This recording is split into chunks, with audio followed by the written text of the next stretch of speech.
Hi hello నమస్తే. ఈరోజు మన వంటల కార్యక్రమంలో మినుముల పచ్చడి రండి చేద్దాం. మినుములు మినుములు మినుములు అంటే ఇలా ఉంటాయన్నమాట. బ్లాక్ ఇది పప్పు, తెల్లగా పప్పు చేయక ముందు మినుములు అన్నమాట. అంటే మినపప్పు అంటాం కదండి, ముడి మినుములు. ముడి మినుములు ఇది మినుములు. ఇవి పచ్చడి చేసుకున్నామంటే చాలా బాగుంటుంది. ఈ పొట్టుతోటి పచ్చడి చేసుకున్నామంటే చాలా రుచిగా ఉంటుంది. దీనికి ఎక్కువ చూసారా ఇంగువ, ఇది కొంచెం ఇంగువ, అంటే ఇలా కట్టి ఇంగువ లేకుండా ఉంటే మీరు ఒక స్పూను ఇంగువ పొడి వేసుకోవచ్చు. చూసారా ఎండుమిర్చి, అంతే, ఇంకేం అవసరం లేదు. ఇదికి ఒక ఉల్లిపాయ, చింతపండు. ఇది మినుముల పచ్చడి. ఫస్ట్ మనం ఇవి వేయించుకోవాలి నూనెలో. ఒక రెడ్ బ్రౌన్ కలర్కి వచ్చేంత వరకు వేయించుకోవాలి. వేగాక మంచి సువాసన వస్తుంది అన్నమాట మినుములు వేగేటప్పుడు. వేగాక మనము ప్లేట్లోకి తీసేసుకోవాలి. ఇవన్నీ సపరేట్గా, మిరపకాయలు సపరేట్గా వేయించుకోవాలి, మినుములు సపరేట్గా వేయించుకోవాలి. ఇప్పుడేమో కొంచెం నూనె వేస్తాను. చూసారా ఇంగువ,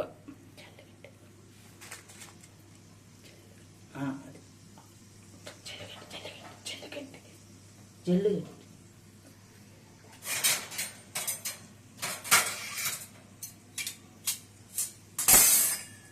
చూసారా ఇంగువ ఇలా కొంచెం నూనెలో వేసి ఇలా పొంగబెట్టుకుంటే ఇది మిక్సీలో పట్టేందుకు బాగా పొడి అయిపోతుంది అన్నమాట. పచ్చి ఇంగు వేయకూడదు, ఇలా వేయాలి. ఇది తీసి ఇట్లా వేసుకుంటాము. ఇప్పుడు ఇవి 100 గ్రాముల మినపప్పు ఉంటుంది. నేను ఒక 10-12 ఎండుమిర్చి పెట్టాను. ఎండుమిర్చితోనే చేసుకోండి, పచ్చిమిర్చితో చేయకండి. ఎండు మిరపకాయలతోనే చేసుకోవాలి. ఇవన్నీ మా అమ్మ మాకు తెప్పించిన వంటలు అన్నమాట, ఊర్లో వంటలు. ఇప్పటి కాలం పిల్లలకు నచ్చుతుందో లేదో తెలియదు, కానీ నచ్చిన వాళ్ళు బాగా చేసుకొని వేడి అన్నంలో నెయ్యితో కలుపుకొని ఈ పచ్చడి తిన్నామంటే చాలా రుచిగా ఉంటుంది. ఇలా ఎండుమిర్చి కూడా మనకు ఇట్లా వేగిపోయింది అనమాట. అంటే ఈ మినుములతోటి మిర్చి వేసి వేయించామంటే ఇవి మిర్చి మాడిపోతుంది. చూసారా ఇప్పుడే కలర్ వచ్చేసింది. ఇవి తీసి పక్కన పెట్టుకుంటాం. చూసారా ఎండుమిర్చి, ఇంగువ. ఇప్పుడు మినుములు బాగా చాలా క్లీన్ చేసి పెట్టుకొని ఉన్నాము. ఇవి 100 గ్రాముల మినుములు ఉంటాయన్నమాట. చూసారా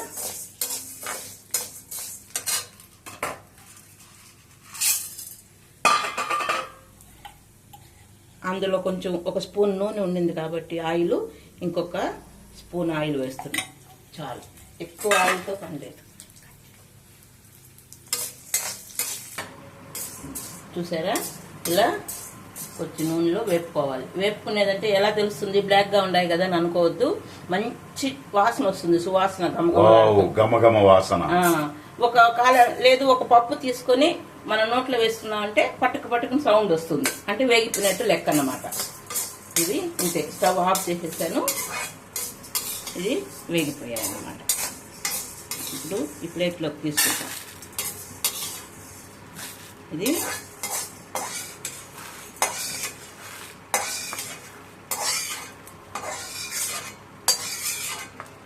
చూసారా ఇలా వేయించుకొని ఆ వేగేటప్పుడే మనకు మంచి వాసన వస్తుంది. మినుములు వేగేటప్పుడు మంచి సువాసనగా ఉంటుంది. ఒక 2 నిమిషాలు చల్లారి పెట్టుకోవాలి. చూసారా ఇప్పుడు కొంచెం బాగా ఆరబెట్టుకోవాలి. చల్లారాకనే మిక్సీ పట్టుకోవాలి. ఇవన్నీ ఒకేసారిగా మనం మిక్సీ జార్లో వేసేసుకోవాలి. చూసారా మినుములు, ఇంగువ, ఎండుమిర్చి, అంతే. అంతకు మించి ఇంకేమీ ఇందులో మిక్స్ చేయాల్సిన పని లేదు. మినుముల పచ్చడి అంటే యాక్చువల్గా మన ఊర్లో రాయిలో పెట్టి నూరుకుంటాం పచ్చడి, రోటి పచ్చడి అంటాం కదా, చాలా బాగుంటుంది. ఇక్కడ మనకు రోళ్ళు అన్నీ మిక్సీయే కాబట్టి మిక్సీ పచ్చడి. ఇప్పుడు దానికి తగినంతగా ఉప్పు చూడండి. దీనికి ఉప్పు, చింతపండు నేను ఫస్టే కడిగి ఇలా ఊరబెట్టి కొంచెం నీళ్ళల్లో వేసి నానబెట్టాను అనమాట. ఇంత చింతపండు చాలు, చిన్న ఒక లెమన్ సైజు. అంటే 100 గ్రాముల మినుములు, ఒక 10 ఎండుమిర్చి, పచ్చిమిర్చి మాత్రం వేయకండి, ఎండుమిర్చియే వేయండి, అప్పుడే పచ్చడి రుచిగా ఉంటుంది. కొంచెం ఇంగువ, అది ఇప్పుడు మిక్సీ పట్టుకుంటాం.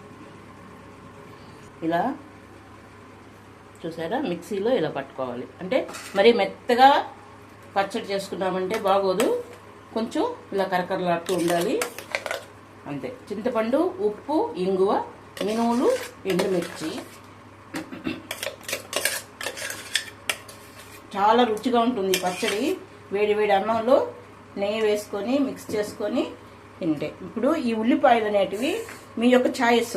కొంతమందికి పచ్చడిలో ఉల్లిపాయలు కలిపేసి మిక్స్ చేసుకొని తింటారు ఇష్టంగా, ఎందుకంటే ఈ ఉల్లిపాయ ముక్కలు పంటి కింద పడ్డాయంటే కరకరలాడుతూ ఉంటాయి, అదొక టేస్ట్ బాగుంటుంది. కాబట్టి మీకు అది వద్దు అనుకుంటే మీరు అవాయిడ్ చేసేయచ్చు, కానీ నేను వేస్తున్నా, మా ఇంట్లో తింటారు కాబట్టి. ఒక చిన్న ఉల్లిపాయ ఇలా ముక్కలుగా కోసి వేసుకొని ఈ పచ్చట్లో కొంచెం నీళ్లు వేయాలి. ఇంక దీనికి తాలింపులు అవన్నీ ఏం అవసరం లేదు, అంతే, పచ్చడి రెడీ. మీరు మజ్జిగన్నంలోకైనా మామూలుగా అన్నంలోకైనా కొంచెం ఇలా కలుపుకోవాలి. ఎందుకంటే మినపప్పు అంటే పచ్చడి కొంచెం నీళ్ళుగా ఉంటేనే అది ఒక 5 నిమిషాలకి బాగా వాటర్ అంతా అబ్జర్వ్ చేసేసుకుంటుంది పచ్చడి. అందుకని ఇలా మిక్స్ చేసుకోండి. ఉల్లిపాయలు మీకు ఇష్టమైతేనే ఉల్లిపాయలు వేసుకోండి, అక్కర్లేదు అనుకుంటే అవసరం లేదు. ఇంతే, సింపుల్గా తొందరగా చేసుకునే ఒక రెసిపీ. ఏం కూరలు లేవు మన ఇంట్లో ఇవాళ, మినపప్పు పచ్చడి చేసేసుకొని పెరుగో రసమో పెట్టుకొని అందులోకి వడియాలు వేయించుకొని పక్కన సైడ్ డిష్గా పెట్టుకునేసి, నెయ్యి ఉండాలి ఖచ్చితంగా, నెయ్యి వేసుకొని అన్నం వేసుకొని కలుపుకొని చేతి ముద్దలు పెట్టుకొని తింటే ఆహా ఏమి రుచి అనే విధంగా ఉంటుంది. కాబట్టి మినుముల పచ్చడి చూసారా, ఇంతే, ఇది మినుముల పచ్చడి. చూసుకోండి, సబ్స్క్రైబ్ చేయండి, లైక్ చేయండి, షేర్ చేయండి. ఇలాగే చేసుకొని మీరు టేస్ట్ చేసి కామెంట్ పెట్టండి. మీకు ఇంకేదైనా కావాలి, ఇంకేదైనా రెసిపీ అంటే మీరు కామెంట్లో పెట్టండి, నాకు తెలిస్తే నేను చేసి చూపిస్తాను. ఇవన్నీ మా అమ్మగారు చేసే వంటలు, ఊర్లో చిన్నప్పుడు నేర్చుకున్నటివి. ఇప్పుడు మేము ఇదే విధంగా చేసుకుంటున్నాం. మన డాబా వంటలు కాదు, హోటల్ వంటలు కాదు. ఓకే.